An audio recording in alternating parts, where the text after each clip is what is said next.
Hey there, Bruce, and welcome back to the Game of Fortune. We're still in the middle of this fire drill game, although we're very close to the end now, and Devon has started to remember everything, and Clyde still hasn't, so we have one more round to survive, and then learn more about Alphonse and Grant, I suppose. Grant, have you seen any other rooms that we can use? I think there's one further down the hall somewhere, but if you need one, you can use this one. You're giving it up? Yeah, I don't really need it, so... Grant stood up from where he was sitting and stretched his arms. If it means that one of you two will survive, then it's all yours. I wasn't going to look a gift horse in the mouth. Thanks, did you happen to have a sprinkler activation you could use? Sorry, I used mine earlier. I'd give it to you, but... No, it's fine, this is more than enough. We have one already. Understood, well, I'm going to find a nice quiet place to die then. I don't understand what was going on. It seemed that everyone was acting strangely all of a sudden. Or is it just me? By the way, thank you for saving me the suffering, Devon.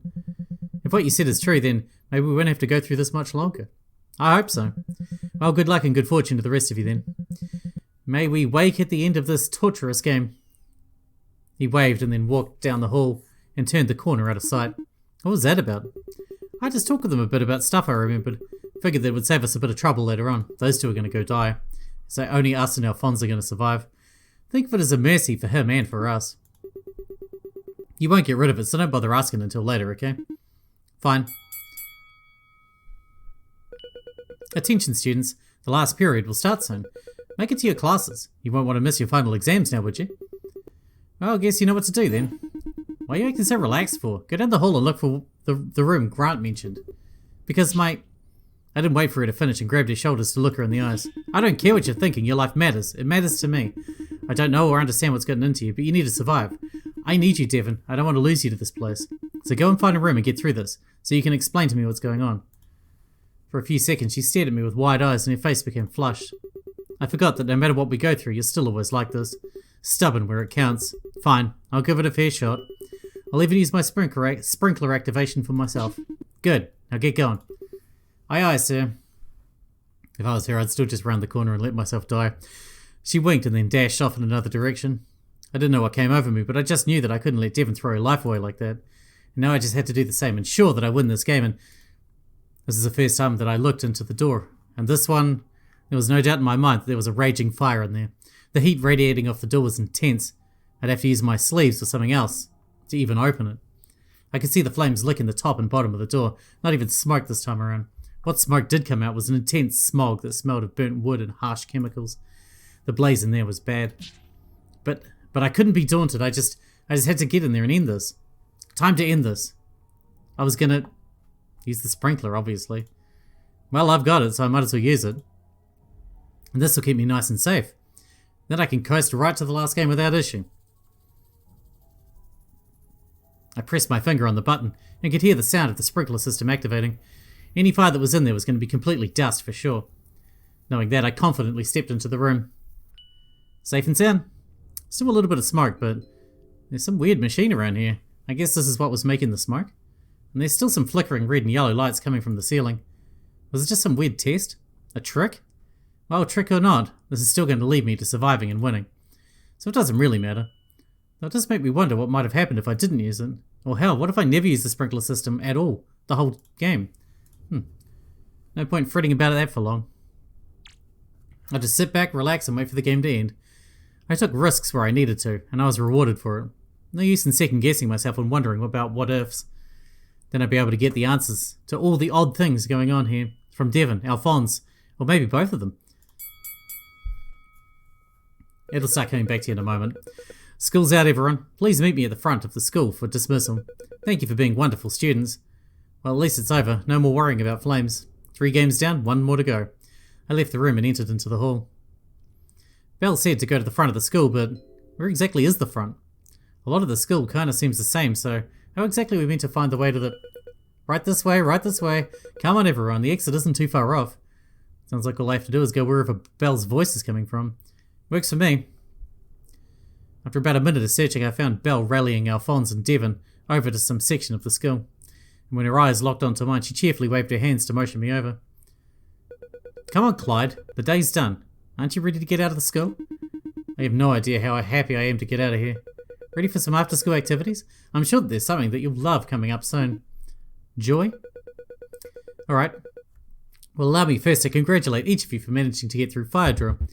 Wasn't that hard, really? Doesn't matter to me if you thought it was hard or not, but if you want to give yourself a pat on the back, go for it. Anyway, you all know the drill by now, yeah? Take this door right here to the last lounge, and then you'll just have to wait for your final competitor for the finale to begin. This room isn't going to be full of smoke and fire, is it? Of course not. I won't congratulate you just to incinerate you next. Trust me, behind this door is a simple hallway. Alright, because it'd really suck if I ended up getting burned. No need to be cautious now of all times. Anyway, I got another game to run, so be seeing you all in the finale later. Oh, I almost forgot. Val snapped her fingers and the collars around our necks fizzled into dust. There we go. That should be a bit more comfortable, huh? Now I'm off. Toodles. Well, guess we better get a move on. This game wasn't anything more than a game of wills. I'm not going to lose a game like that. Well, I'd hope not. You would really only make things worse if you chose to die here. Speaking of, where's Grant? Did the guy give himself up? We had a little talk. He figured it'd be nice to simply step out this time around. Really? Well, so much for further questions. You'll manage. Yeah, I guess I will. I got more important things to worry about after all. Let's get going. We only got one more game to power through. Yep. One more game.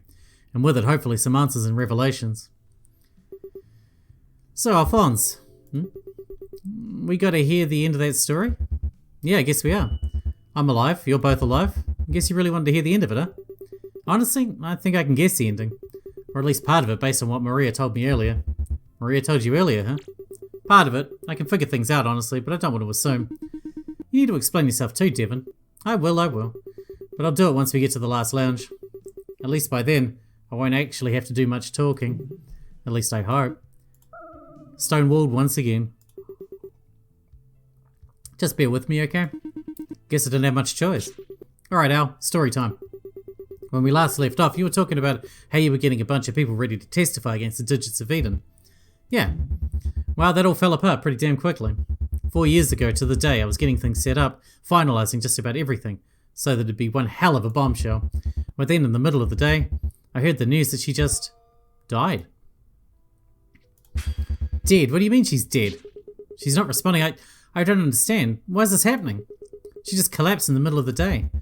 Take her to a hospital. What do you think I did? Of course I took her to a hospital. But nothing's working. Nothing they're doing is bringing her back.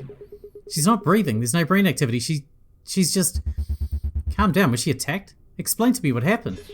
What do you want me to say? She just died. And today of all days? Why? Why would they do this?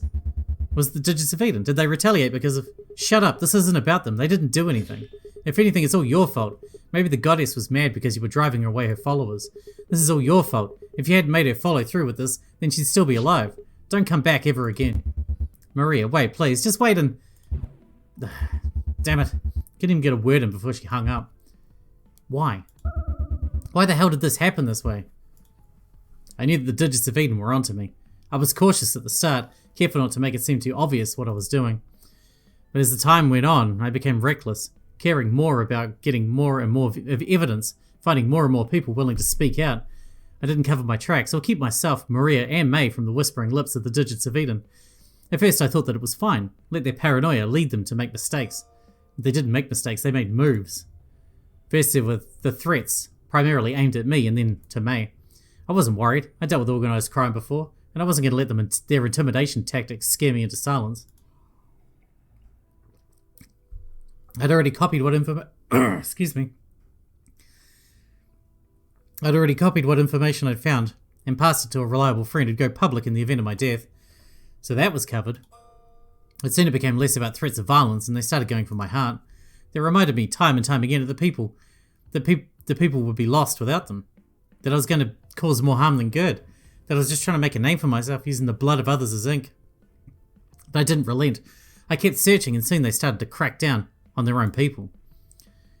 It was like I was on some kind of list. Suddenly people were wary of me. Many members of the Digits of Eden accused me of trying to tear apart their community. Some even accused me of being some sort of devil. At some point, some rich puppets of the Digits of Eden tried to pull some political bullshit to knock me out of business. Everything from lawyers to checks on my license, threats to my business, my bank accounts, anything and everything. But I didn't relent, I kept going. Slowly and steadily I was going to expose that horrid cult for all that it was. But that was all pulled from under me when May died. With her gone, Everyone had agreed to speak out, suddenly froze up in fear. They were reasonably terrified that they might be next, that they might be punished, that they might be killed. Even with everything else that I collected, what was I going to do without people willing to speak up?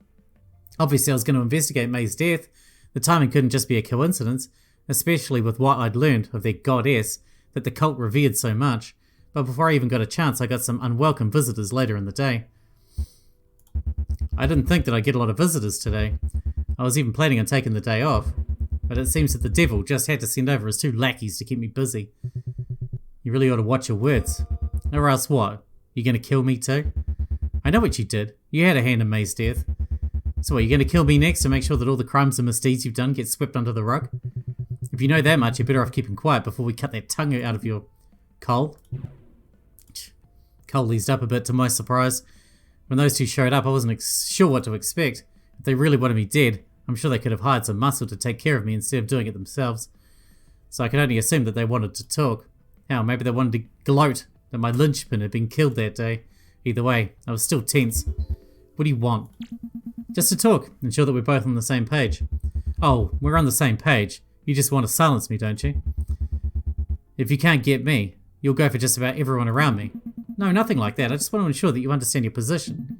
May's passing is tragic and unfortunate. I hate it whenever we lose members. And her death was completely avoidable, as I'm sure you well know enough. It's your fault, so don't go telling me how sad you are that she's gone. You didn't have to kill her. Her death, regardless of how it happened, is something that shouldn't be celebrated. Let me ask you this. Her death doesn't change what you want to do, does it?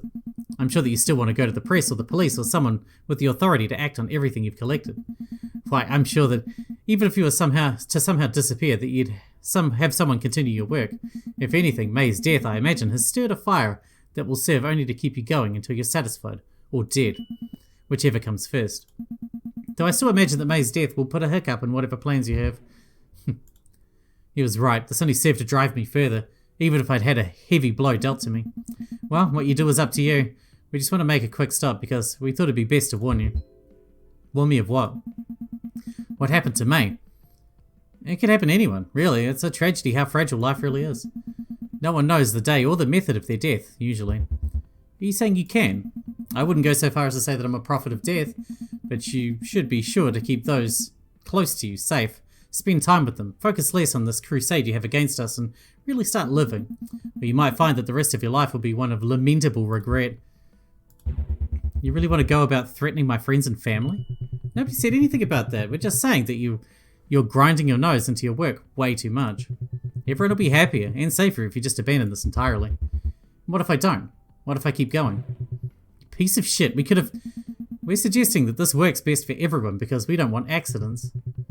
It won't matter who you tell, or where you hide, or what protection you try to get. Bad stuff will happen if you don't rein yourself in. And that's a promise. You still got rebellious eyes, and I understand. You're not exactly in a good position here, especially with what's happened today. But if a personal plea won't work, can I offer another? You seem like the kind of person that cares for others. After all, why go through all this work to bring to light things that I suggest stay buried? You do it for the people, and I can respect that. Right now, with May dead, Maria's going to have a rough time. I worry about her heart, her faith, her spirit. I don't know how much she knows or what you've told her, but the last thing she needs right now is to feel isolated and alone because she believes the community she's lived in has forsaken her. You keep your filthy intentions away from her. It's bad enough you killed her mother, but now you go for her? I wouldn't dare do such a thing. Maria is an angel of sorts. She's a charismatic personality that's drawn in so many wonderful people into our community. To lose such a valuable asset, it'd be extremely lamentable. Even I'd be pretty sad if something happened to her. Her death, people would wonder what happened to her. Why would someone that brought them into a wonderful life suddenly pass on? You know who they turned to? The person that filled her head with lies. So that's what you're after. You want to turn her into a martyr. How the hell is that going to work? Sure, if she sticks to her convictions, maybe that'd work. But if she turns against you, which I bet she will, that's all going to fall apart. Oh, I don't think so. Right now, more than ever, Maria needs your support. Even if she has doubts about who's responsible, she's going to come back to her family, her community. Those that will really ensure that she deserves the comfort she needs in these trying times. Not looking for answers from a detective that set her mother on the wrong path. A path to the grave. You know it yourself. Honestly, I'd hope nothing happened to Maria or anyone. That's why I came here personally, to ensure that you didn't lead yourself or others to destruction. That's all From here, everything's on you. Hopefully you'll make a good choice. Have a pleasant day, Mr. Gilmont. Yeah, have a fucking great day. Don't give us any other problems. Damn it. Damn it. God damn it all. That wasn't what I was expecting at all. I mean, I knew it wasn't going to have a happy ending, but I was sure there was more to it than this. This is just sad. Well, I couldn't very well continue at that point. I didn't want to hurt any more people, and I couldn't very well let Maria get turned into a martyr to counter my actions. So, I had no choice but to freeze everything. I couldn't continue with the investigation, not with a clear conscience. That's terrible. Hold on, there has to be more to this, right? I know there's more. Exactly how much do you know? I know why you're both here. That's enough, isn't it? So go on and tell us what happened after this mess. Because there's no way that everything just ended because you froze your investigation. True. In fact, there's a part 2 of the story that kind of starts right after the end of the last one. Well, don't keep us waiting. You sound like a kid who's eager to hear the end of a bedtime story. Is it wrong I want to know how all this ends? Now you're starting to sound like me. But I'd rather tell a story while sitting down. So let's get to the lounge. Great. You're really excited about all of this. I guess I've been seeing and hearing enough things, and I kind of like seeing how they all fit. Maybe I really am like Alphonse. I could be a detective when this is all over. Let's take things one step at a time. More importantly, you'll probably understand things as well. At least I hope. So do I. Perfect timing. Looks like we're about to hit the end of the hall. Let's get a move on. Once we entered into the lounge, Alphonse and Devon turned and started walking toward one of the walls in the room. Guys? Come on over, Clyde. I think this will help you out. What will? The picture. I had no idea what they were talking about, but I figured that I might as well play along. When I got close to the wall, I did notice that there was something framed on it. Devon and Alphonse had already walked up close to it. I was able to stand just behind them to get a look. Alphonse and the lady, Elizabeth? They're the only ones who haven't made a wish. It was some kind of framed set of portraits. One for each of us, though there were also a number of faces that had various clover wreaths around them. Nearly everyone had one, with the exceptions of Elizabeth and Alphonse. Wow, sure has been a lot of progress since I last remembered. Zeph, Teresa, William, we're almost there. We're almost done. It's time. It's finally time, but... Alphonse let out a heavy sigh and his shoulders sagged, as though some amount of fire in him had deflated out of him. Damn, even after everything, I'm just one step behind. One step behind? That's it. Does your head hurt, Clyde? Hurt. It feels like it's being split open with an axe. Don't worry. It always feels like that. Just try to focus on it. Focus on what? There's nothing to focus on. All I'm getting is... My head pulsed again with terrible pain, but I could feel something clawing its way through, like tree roots digging through my brain. Was this what Devon meant when she said to focus on something? I didn't know exactly how to do it, but I tried focusing on that sensation, this burrowing sensation in my head. It climaxed as my entire body flashed with an intense pain. Climaxed. And then... clarity. I nearly collapsed on the ground as I began to compose myself, but Devon was quick to help me keep steady. Hey, how you feeling? You good? Yeah, I'm alright. I took a deep breath and nodded my head. Got it all up here. Sorry for being a pain in the ass. Don't worry about it. I mean, it didn't really matter all that much. I'm just glad you eventually remembered. It's kind of annoying how the trigger works. Somehow, I don't remember all that well until the end. Maybe you do have a bad memory. I do in real life, so maybe that's it. At least compared to me. Yeah, well, good on you for recalling everything early. More importantly, I looked at Alphonse, who was still staring at the portraits. Alphonse, do you remember everything? All the past loops? Nah, there was something poking at my brain, but ain't nothing coming around. Still, from what I know, it seems like we've been through this game around, what, 14 times? 15 if you count this one. Maybe more, depending on how things went. I wonder if I should tell him or keep it a surprise. I mean, he'd be happy with the good news, no doubt. Might save him some heartache as well. Hey, Alphonse, about your wish. You might be able to make it after all. Really? Yeah, really. You're not just giving me false hope, are you? No, if anything, I'm trying to save you from some heartache. You've been fighting for a long time. You've won some and lost some. Actually, you lost a lot. Yeah, probably. But now this should be your time. Somehow things are working out for you. So it's because of that kid then? Yeah, well, is it not because of him? It is, but it's more complicated than it seems. You might get your goals, but things might end badly for some others. Well, I'm not going to turn away a gift. Is it really my time to shine, my time to wish? Then somehow fortune really has smiled on me. you not be so cheesy right now? What, it's true. I'm not saying it isn't, but save your celebrations for the end, and your cheesy one-liners too. Let me have my fun, damn it. Well, first you have to win your game. Even this late, Belle's going to at least make you work for it. I'm sure that Devon and I can help you along. Maybe the last person will too. But you got to be the one to punch it in. Got it. And I appreciate it. But it does feel kind of satisfying to know that we're nearly finished. Like a burden right off my back. Tell me about it. Feels like I've been here for days. Time feels weird when you just wake up, play a game, die, and it repeats over and over again. Yeah, it's disorienting to say the least. Yeah, I get what you mean. I feel a bit fatigued, both mentally and physically. I haven't even done too much, but somehow I just have to keep trucking. That's all we can do here, ramming our heads against a wall until it crumbles. Well, I'm probably hard-headed enough to try that. But now that we've got that out of the way, let's rest, shall we? Where's number 4 on the next game? Where's our 4th? We've been at this for quite a while, apparently, so we'll need to be able to enjoy the quiet moments when we can.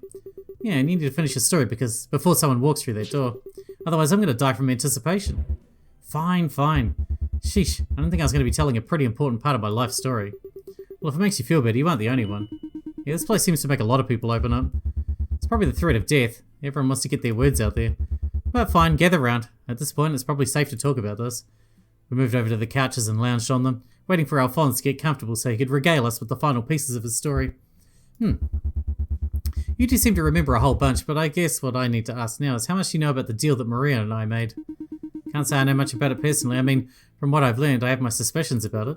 Same here. I mean, I get the idea of what the deal entails, like the purpose of it. I don't really know how it came about, though. I see. Well, I guess I'll clear it up as best I can for you. First, let's set the scene. After dealing with Nigel and Cole, the days were quiet, partly because I wanted them to be.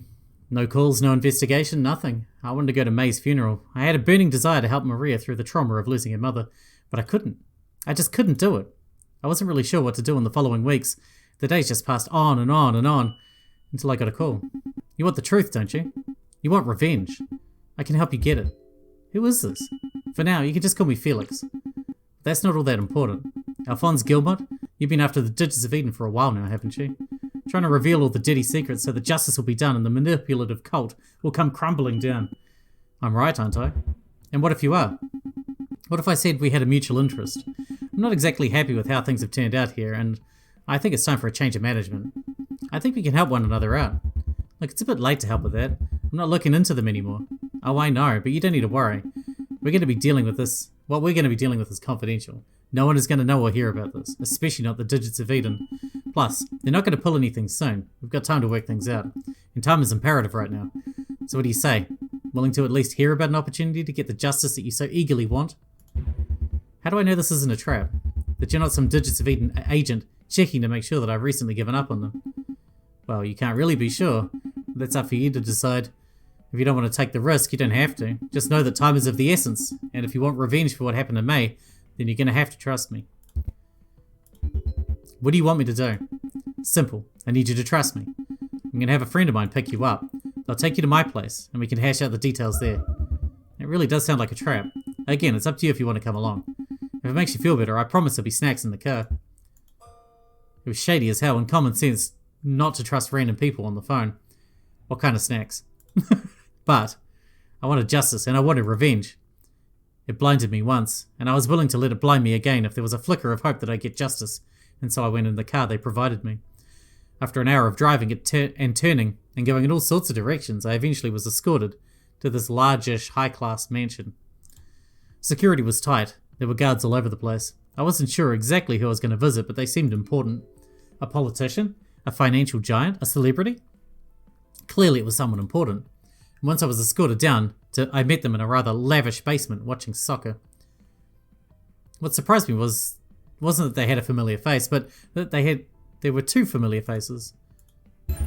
Maria? You... Her eyes were red with fury and rage. I could tell she was ready to swing a punch at me as soon as we locked eyes. Good to see a familiar face, right? You're one of the leaders of the Digits of Eden. Good. Why the hell did you invite this guy? Simple. He's needed for my plan. Just as you are, Maria. You still haven't explained anything. Because I was waiting for Alphonse to arrive. No point in bothering to explain things twice, right? Felix, huh? Felix? I need to go with another name for the sake of convincing Alphonse to show up. After all, I'm sure he wouldn't come over if he knew that one of the leaders of the Digits of Eden had invited him over. But you can call me Felix for now if you want, or just use my real name. Doesn't bother me too much. I chose the name after all. Why Felix? Just a bit of sentimentality. Because I really like the cat. Felix the cat. He's my favourite cartoon character. But that's not important. Please get comfortable. Sit down. We've got a fair bit to talk about. And try not to tear at one another's throats. Well, Maria, try not to do so for Alphonse. I can't imagine him trying to lay a finger on you. Fine. Great. First, I'd like to express my sincerest apologies to both of you. First to Alphonse, I heard that you were given quite the stern talking to. It's fine. Good. And to Maria, I'm truly sorry about what happened to your mother. While I could understand the others' concern for what she might have done, resorting to executing her was horrific. But even despite my protests, they went along with it. What? But I thought she just had a heart attack. I thought it was divine punishment. That because she was working with Al, she died. I even saw the clover mark on her. I'm sorry to say you're both right and wrong. In a sense, it was divine punishment, but it wasn't because the goddess was displeased with May. It was just an execution. Nigel had someone go into the Game of Fortune and had your mother killed. They killed her? Her eyes went dark for a few seconds. She stopped breathing. It was like the life was sucked out of her. And you let that happen? And it was replaced with rage. You let them go along with it? You let them kill my mum because she was going to upend your stupid cult? You're just as bad as the rest of them. She stood up, towering over him, and had reached for one of the glasses on the table. Easy, easy. Despite Maria's threatening posture, Felix stayed steady. His words were soft and the entire room felt cold. Not cold temperature-wise, just cool, like the tension had been punted out of the room. I even found myself relaxing a little after he spoke. I understand your frustration and anger, really I do. I hate the idea that we're slowly turning into some vile cult that kills those who don't stay in line. That's why we're here today. Justice for May. How does that sound? Maria put the glass down and sat back down. You better say something good or this room is going to be trash when I leave. That's fair. For the moment, can we all agree that what happened was horrible? Nigel had no business killing someone like that. That's why he needs to go. I'm sure that you'd both like that, wouldn't you? Are you asking us to kill Nigel? In essence, yes. It's one of the best things that we can do, isn't it? There's no way someone like Nigel could be reasoned with. If anything, he's going to feel emboldened to keep down this murderous path. It has to stop with him. Yeah. Suddenly I felt tense again. The smouldering anger in me suddenly blew up in an inferno. Even though I was trying to think carefully, the heat in my chest demanded rage. I agree. I know that he needs to pay, but... You're asking us to be murderers. That's a lot. Even for a guy as vile as Nigel deserves it, killing him isn't going to be easy. This guy isn't stupid. He's going to see a murder attempt from one of us coming a mile away. Plus, would no doubt be thrown into the slammer no matter what kinds of explanations we give. Unless you're going to somehow make it look like we weren't involved. I would certainly help you avoid the worst potential outcomes, but there's no need to get traditional with methods of murder. After all, they won't work anyway. What do you mean? You haven't figured it out? I assumed you would have known by now, Detective. Nigel's immortal. Even if you drove a knife into his back, he'd shrug it off. Well, maybe not shrug it off, but he'd still be alive. Right, the goddess's blessing. I'd heard that some people had made wishes for immortality. For money, but I hadn't exactly seen any tangible proof of it. Well, most people probably wouldn't be keen on shooting themselves in the head to prove that they were immortal to you. Fair point. So he really is immortal then? Indeed. I can say that it's no joke. You have the same blessing, don't you? I do, though I haven't exactly been keen on testing it. Nevertheless, I can say to you that it's certainly the real deal. So how are we supposed to kill someone who's immortal? You take away their blessing. When the goddess gets mad at them, then they lose their powers. Or at least that's how I think it works. Don't know the exact details, this is what I've been told. You're right, you can lose immortality the same way you gain it, through the Game of Fortune. You're familiar with it, right, Detective? From what I understand, it's some set of horrific death games, though most people I tried to talk about it with didn't exactly give me fine details. It's something that you have to experience yourself to really get, but yes, it's a bunch of death games. The winner gets to have a wonderful wish granted. Well, one of a set, but that's beside the point. So in order to kill Nigel, we need both of you to participate in the Game of Fortune in about 4 years' time. Once you're in, you'll need one wish to remove his immortality and one wish to kill him. You're making it sound so simple. Well, the concept itself is simple. However, the real issue is getting yourself in the game itself. After all, the Digits of Eden won't be keen on putting the detective investigating them in a position of power over them. And similarly, they'll look at Maria with suspicion, a woman that might harbour some wrath and resentment against the people who may have had a hand in their mother's death. Not that they know you know, but your mother wasn't treated all that kindly, before this incident anyway, so they'll have something to worry about either way. Can't you just let us participate? I mean, You've got some sway in who gets to play, right? Oh, think about that one, Maria. What do you think the others would think if I just brazenly brought you two in? They'd raise eyebrows at me and probably would say no. Besides, I don't want to commit to my picks so early. And what exactly are we going to do? First thing we have to do is make it so that we have a reason to bring you in. Luckily, we already have a motivation that's believable. We do? Yes, Maria, you'll do anything to bring your mother back, won't you? Of course I would. See? Perfectly reasonable motivation right there. Motivation's one thing, but is that enough? Not quite. We have to make Maria an inspirational figure. Essentially, Maria, you have to keep up your amazing work as a recruiter. Show that you're committed to the Digits of Eden despite all this happened. What? No way am I going to sucker in more people into this damn cult. Maria, you have to, as painful as it might be for you. It's the only way you'll be able to participate in the next Game of Fortune. But how do you expect me to do that when I know the truth? That I'm just pulling more and more people into this deranged cult that kills its own members like this. Do it for your mother, so that no one else has to go through what she did. If you need more motivation than that, consider everyone who's had it rough under Nigel's reign. I get it. I'll do what I have to do. Great, then Alphonse. We'll need you to act genuinely remorseful. Sad that your actions caused the death of May. Granted, only a few people actually know the real story, but it'll really make it easier to sell you two as a pair if you aren't antagonistic toward us. Makes sense? Though on my end, there really isn't much to do aside from offering apologies and basically showing no interest in the Digits of Eden. Show a little bit. After everything that's happened, you still need to be a little invested. Just don't be malicious. In fact, it might be good if you want to learn about the ability to revive the dead through the Game of Fortune. It'd offer you a chance at repentance. I see. Basically using my guilt as a means to show I'm harmless. Exactly. Simple enough, and the best part is that it makes for a very warm, happy story. A woman loyal to the Digits of Eden showing that she'd give it her all so she could get her mother back, and a detective who aimed to do the right thing after swaying a woman off the righteous path and into death. Does sound like a happy story of sorts? Almost like a fable. Is that going to be enough? Well, we have nearly 3 or 4 years to really drive this home, so we don't have to rush anything. We can make it seem natural. You do your job, I'll do my best to make some moves and influence the right people. That'll be a shoo-in. So I'll just have to keep this up for 4 more years? Yes, it won't be easy, I won't deny that, but it's what you're going to have to do. I know. It's for the greater good. It's going to help people in the long run. I have one question. What are you getting out of this? Don't say you're doing this out of the goodness of your heart. Say Nigel's out of the picture, then what? You trying to fill the spot? Are things going to be better, or are you just going to get rid of us so that you can continue Nigel's work without having him looming over your shoulder? Nigel's an asshole, who deserves everything coming to him. But you're no saint either. Also, how do we know for sure that you're giving us good information, not just feeding us a bunch of bullshit? You could have had your hand in May's death, and we're just using us as an excuse to kill off your competitors.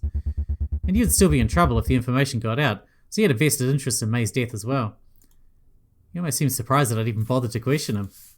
But he eased back into his seat without a hint of worry and thought about his next words carefully. Those are all fair points. Let me tell you what my visions and goals are, to at least ease you up a bit. I honestly don't care much for the Digits of Eden. It's a cult that gets its resources from exploiting desperate souls who won't turn away from a hand offering help. Whether you're rich, poor, or middle class, they'll take anything you can offer. I won't deny that I've benefited from the money that's come in, but I don't really care much for exploiting people in such a vile manner. Not enough to leave. You've been with them for years. Because I saw what it could become. I wanted Nigel to change the Digits of Eden from a cult into something greater. Having access to information on the Game of Fortune is a game changer on the world stage that even a pea-brained dog could figure out. But no, they just want money and influence so they can live a happy life of luxury. They don't want to change the world, they just want to be on top of it. And now I've found that any amount of pleading on my end won't do any good. So it's time to take things into my own hands. I don't care about controlling people and I don't want to kill people. I have bigger plans to go beyond a stream of money and influence. I want to use the Game of Fortune in a way that will benefit humanity whole scale. The power of the gods at our fingertips, so we could elevate ourselves to the next level. It would take time and research, but that's ultimately my goal. And you can't do that now? I can to some extent, but the way Nigel has things set up, he's basically selling access to the Game of Fortune rather than putting people into the experiment to learn about it. Real progress can't be made if we keep going as slow as it is now, and Nigel won't change. If anything, he's only getting worse with time. Thus, it makes sense to remove the problematic elements when needed. And what of the other leaders? You sure they're going to go along with your grand vision? They'll be dealt with, one way or another. What about the innocent people in the Digits of Eden, the poor souls that rely on them? Are you just going to leave them on their own? The amount of money and resources we have, we can honestly give back to everyone, and ensure that they have at least a decent living condition. I can't promise a good paying job or the greatest of homes, but we can get them a place to live and a decent enough amount of money to ensure they're taken care of. It wouldn't do to have a bunch of resentful people coming after me. Their faith will be rewarded, even if it was in a poor system that simply exploited them. Speaking of, there is one small detail we need to deal with. Alphonse, when all this is said and done, I'm going to need you to stay quiet on the whole Digits of Eden story you got wrapped up and ready to fire. Frankly, I know you're still in a bit of a slump since a lot of people have gotten quiet, but I imagine that if Nigel were to die and I took his place, that more folks would be willing to speak up about their experiences. And I do think it'd be commendable to bring it to light. It would just saddle me with countless questions, interviews and allegations that I wouldn't have time to deal with. Are you threatening me too? No, I'm not like Nigel or Cole. I'm not trying to scare you into silence, plus it'd be annoying to try and keep you quiet since you'd likely already have everything you need anyway. From where I stand, everyone will get a happy ending. The poor exploited souls will get properly treated and restitutions. That doesn't take away from the damage you've already done. Do you think I can do more good simply rotting in a cell or constantly going into depositions where I talk about a mythical god realms that'll sound like fantasy? What do you think is going to happen after that? You can't hide something like this once it's out in the world, and implications of it are problematic to say the least. Do you think the government is going to use this as a tool for good? What about some other rival organisation that's had their eyes on it for years, waiting for our weak point? Imagine the fanatics that would spring forth from hearing about everything that's happened. I can tell you that nothing good will come from revealing this as a truth to the world, not with all the fantastical elements to it anyway. For better or worse, you can at least hold me accountable for anything that happens after they're gone. In a way, I'm giving you real control. This could be reassurance enough. No? Leave it a secret, and I can do good that will outweigh all the damage I've done. And if you're just looking for a personal prestige in a story, I'm sure I can make something up for you. I feel like I'm making a deal with the devil. That's the kind of aura I'm getting from you. Well, I'm an honest devil. I told you my intentions. What I want, what you can get out of it. You want revenge? That's the terms of the deal. Guess there's no easy road for this, but I suppose we have a deal. Excellent! This will be a long and fruitful partnership. How fortunate. And with that, we're going to wrap this one up here because we're out of time for today. But that was interesting. I did not really expect it to be... Well, I kind of expected one of the Digits of Eden bosses to be fucking the others over. But I don't think he's got any good intentions at all. I think he's full of shit. But I guess we'll figure that out when we finish the game, won't we? Because... I mean, if everyone's wish comes to reality... I mean, would Maria actually wish to kill Nigel as opposed to wishing her mother back to life? I'd wish my mother back to life instead, you know? Anyway, I don't know. Thanks for watching, Bruce, and I'll see you in the next one.